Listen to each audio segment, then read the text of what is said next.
અમૃત પુષ્પ દ્વારકાનું મોરબી કેન્દ્ર બોલી રહ્યું છે. આજે મોરબી કેન્દ્ર ઉપર સ્પેશિયલ એટેક્સિયા માટે થઈ રાજગોર પરિવાર બ્રાહ્મણ જ્ઞાતિના આગેવાનો સ્પેશિયલ મોરબીની મુલાકાતે આવેલા છે.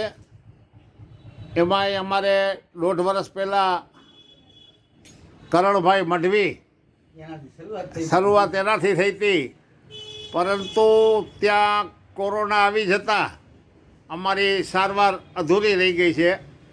એટલે આજે એ લોકોએ આજે રાજગોર પરિવાર જ્ઞાતિમાં જે આ એટેક્સિયાનું પ્રમાણ વધારે છે એના માટે શું કરવું અને કેવી રીતે ટેકલ કરવું, એટલા માટે થઈને એ લોકોએ આજ મિટિંગ કરી છે. અમે 3-4 કલાકથી મિટિંગ ચાલી રહી છે.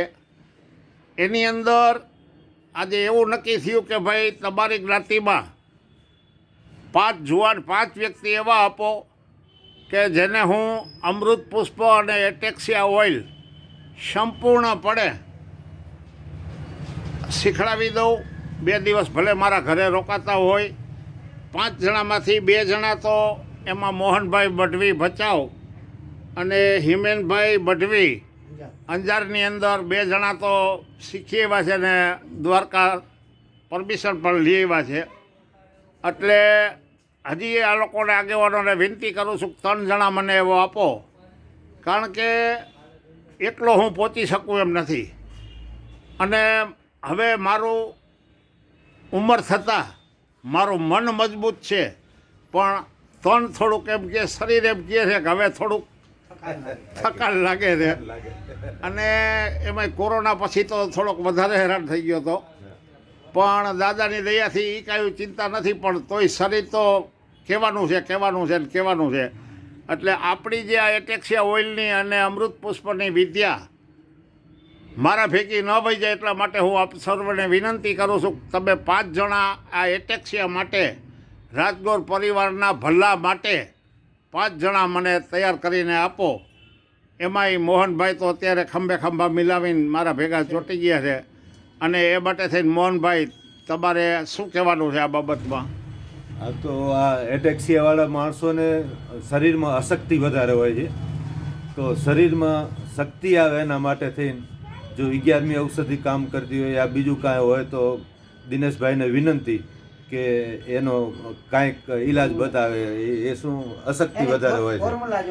હા જો ભાઈ, તમને અગાઉ ભાઈ જાણ કરી દઉં કે દિનેશભાઈ એટેક્સિયા માટે થઈને ઘણો બધો ભોગ આપે છે. તમને યાદ હોય તો દિનેશભાઈએ એટેક્સિયાવાળા માટે 2 વખત અમૃત પુષ્પ બનાવીને આપણને મોકલું છે. અને મને આજની તારીખમાં સામેથી એટેક્સિયાવાળા માટે થઈને એનો પાવડરે પણ મોકલે છે. પણ 11મી ઔષધિ કઈ છે એ મેં કોઈ દી પૂછ્યું નથી અને પૂછવાનો પણ નથી.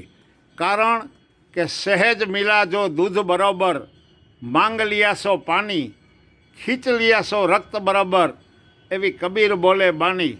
એટલે જો સામેથી આવે ને એ દૂધ બરાબર છે, અને તમે માંગીને દો કે સાહેબ અમને 11મી ઔષધિ દો, તો એ પાણી બરાબર છે. અને ખેંચીને દિનેશભાઈને છેતરીને 11મી ઔષધિ લેવા જાય તો એ રક્ત બરાબર છે. એટલે હું દિનેશભાઈ પાસે માગવાનો નથી, પણ દિનેશભાઈ ખુદ આપણને અહીં મોકલી આપે છે. આપણે હિમેનભાઈને પણ આખો ડબ્બો આપ્યો હતો. એટલે એ તમે ચિંતા કરતા નહીં. 11મી ઔષધિ આપણો દાદા બેઠો છે. આપણો દાદો આપણને 11મી ઔષધિ પૂરી પાડે છે.